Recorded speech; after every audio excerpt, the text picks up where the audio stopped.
Selamat malam saudara yang dikasihi Tuhan.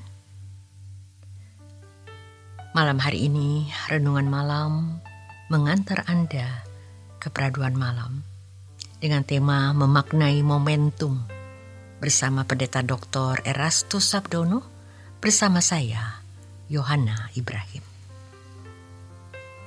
Saudara, dalam perjalanan hidup kita sebagai anak-anak Allah, sebagai umat pilihan yang dikasihi oleh Bapa, ada momentum-momentum yang penting yang Tuhan izinkan kita alami atau kita jalani, yang melaluinya Tuhan mau mengarahkan kita kepadanya atau mengarahkan kita kepada rencananya yang mulia. Kita harus menangkap momentum itu. Yusuf anak Yakub mengalami banyak penderitaan hidup. Dibuang ke dalam sumur, dijual menjadi budak, masuk penjara. Masa depan hidup anak Yakub ini gelap gulita, tetapi ternyata itu adalah momentum penting. Momentum Tuhan yang dimana Tuhan izinkan dialami Yusuf untuk mengangkatnya, yang kemudian menjadi awal dan keselamatan seluruh keluarga Yakub. Dan perjumpaan Yakub dengan anak kesayangannya ini. Allah memiliki banyak jalan, dan jalan-jalan sering tidak kita pahami. Tetapi Allah tidak pernah mendatangkan kecelakaan kepada kita, sebab rancangan-rancangannya adalah rancangan damai sejahtera. Yeremia 29 ayat 11 sampai yang ke-13. Daud mengalami puncak penderitaan, bukan hanya pada waktu dia menghadapi Goliat, tetapi ketika nyawanya seperti telur di ujung tanduk, sebab dia dikejar, diburu nyawanya oleh Saul. Dia ditawan oleh bangsanya sendiri. Semua pasukan Saul memburu nyawanya, tetapi ternyata itu adalah momentum Daud sebagai latihan untuk suatu saat dia menjadi Raja Israel. Demikian pula dengan gua singa Daniel, dapur perapian yang dinyalakan 7 kali lipat bagi Sadrak, Mesak, Abednego. Semuanya adalah momentum yang mengubah hidup. Setiap kita memiliki momentum itu.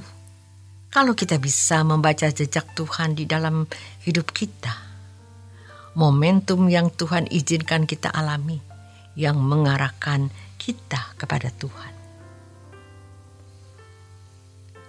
kepada kemakmuran Tuhan, bukan kemakmuran duniawi, yang mengarahkan kita kepada penggenapan rencana-rencana Allah yang indah bagi kemuliaan namanya dan bagi keindahan hidup kita.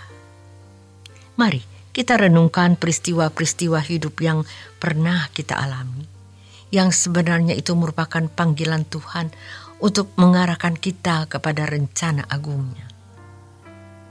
Kalau kita telah menyia-nyiakan momentum itu, hari ini kita bisa berbalik. Masih ada kesempatan selama kita masih memiliki kehidupan ini. Ironis, banyak orang yang menyia-nyiakan momentum berharga yang merupakan berkat kekal yang Allah berikan, sehingga hidupnya tidak mengalami perubahan secara signifikan, tidak mengalami perubahan yang berarti. Rencana-rencana agung Allah yang didesainnya tidak tergenapi dalam hidupnya. Sebab kalau kita menyia-nyiakan momentum yang berharga itu, maka kita tidak akan memperoleh apa-apa. Bahkan tidak jarang yang malah menjadi lebih menjauh dari Tuhan.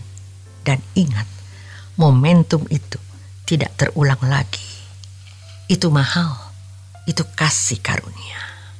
Orang yang terkonek dengan Tuhan pasti memiliki kegentaran yang dahsyat.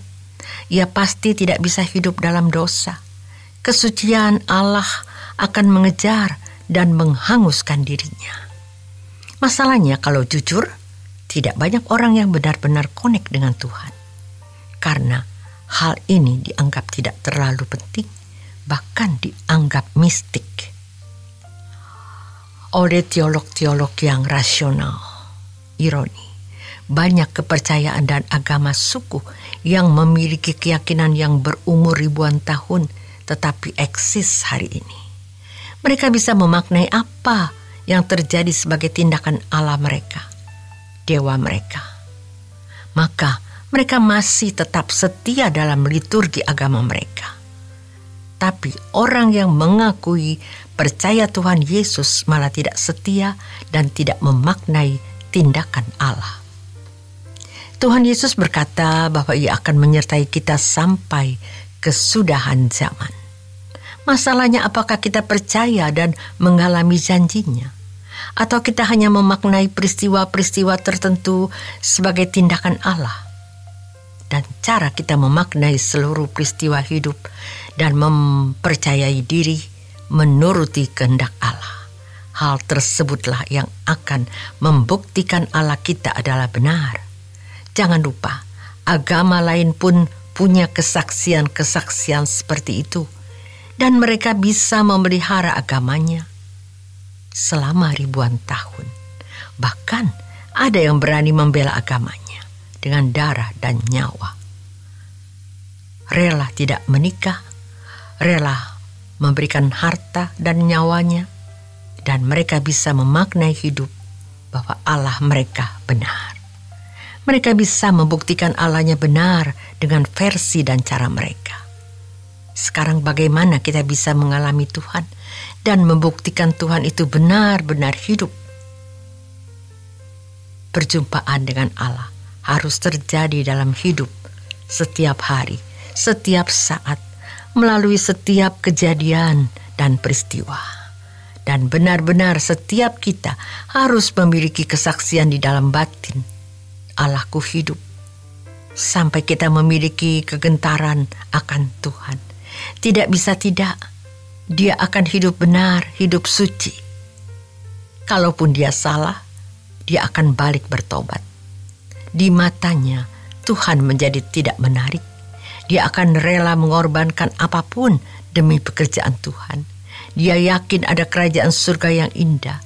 Dia melihat dari jauh dengan iman, seperti Abraham melambai-lambai pada kota yang akan datang. Maka orang-orang seperti itu tidak takut meninggal dunia.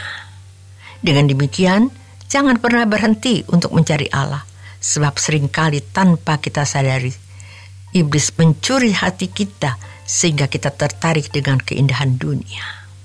Kita senang mendapatkan pujian, kita mengharapkan kedudukan, kita memimpikan kenyamanan, kita lupa bahwa dunia ini bukan rumah kita. Buktikan dan alami bahwa satu-satunya Allah yang benar itu adalah Elohim Yahweh, dan Tuhan Yesus Kristus adalah Tuhan yang benar, yang pernah mati tapi bangkit. Dia hidup, dia menyertai kita sampai kesudahan zaman. Jadi bukan sekedar sebuah teori yang dikemas dalam khotbah, seminar, menjadi jurnal ilmiah, menjadi buku yang ditulis dan bahan diskusi, melainkan Allah adalah realitas yang benar-benar kita alami. Setiap kita memiliki momentum yang Tuhan izinkan kita alami, yang mengarahkan kita kepada Tuhan, kalau kita bisa membaca jejak Tuhan di dalam hidup kita. Selamat malam, selamat beristirahat. Tuhan Yesus memberkati.